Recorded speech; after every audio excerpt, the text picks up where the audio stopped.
This is Samsung Galaxy F14, and today I would like to demonstrate that you can enable the Dolby Atmos feature on this device.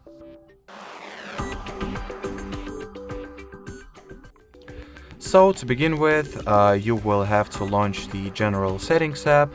From here, find and enter the Sounds and Vibration category. Then at the bottom part of the page, go for the Sound Quality and Effects. And in here, you'll have the toggle for both Dolby Atmos and Dolby Atmos for gaming features. As you can see right now, I'm not able to enable them since the built-in default speaker on this device does not support this option.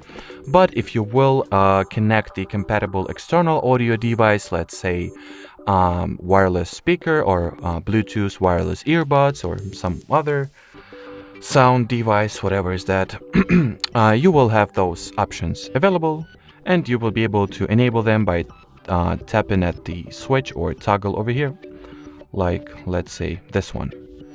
Alrighty, so that will be it for this video. Thanks for watching, and bye bye.